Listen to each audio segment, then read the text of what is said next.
Tata Sons won the bid for ownership of national carrier Air India for 18,000 crores. Now the Maharaja is back to the hands of the founders. This is the historic moment when Maharaja heads back home after 68 years. We all heard this news everywhere, but we need to understand the story behind this airline. The visionary man behind this airline was J.R.D. Tata, Jahangir Ratanji Dadabhai Tata. We all know him as the man who headed the largest group of industry for 5 decades. But few know that he is the first licensed pilot of India. He is the father of Indian aviation, and he started this Tata airline with his heart and soul. 15 October 1932, 89 years back, Tata Airline was inaugurated, and this inaugural flight took off from Karachi to Mumbai, and this flight was piloted by J.R.D. Tata himself. This was the first airline service in India, and this time India was still under British rule. This shows that India had their own airline even before independence. At the stroke of the midnight hour, when the world sleeps, India will awake to life. In 1947, as India attained independence, the nationalization of companies were a hot topic.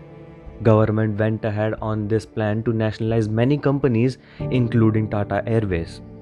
J.R.D. Tata was completely against this idea of nationalization.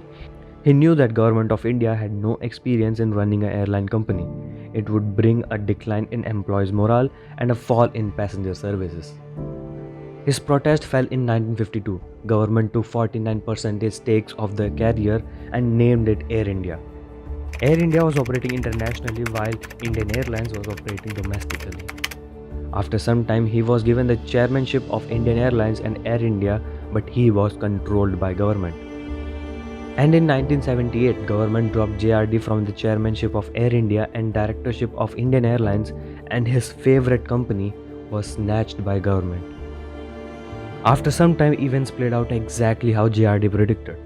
Due to corruption and bureaucracy, things got worse.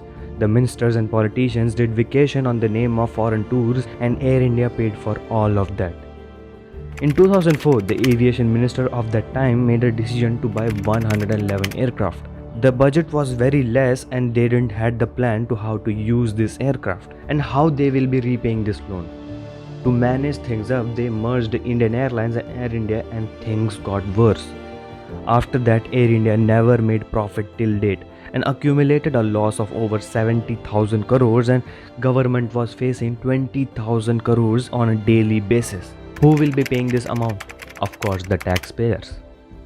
But now, the company which was snatched by government and failing to run it was finally auctioned. And proudly the next generation Tata won this bidding by 18,000 crores and welcomed Maharaja home by taking 100% stakes of their airline. Now Maharaja can fly back again without any problem of bureaucracy and corruption. Our global ambassador, our national carrier Air India, our Maharaja will take a new leap of life.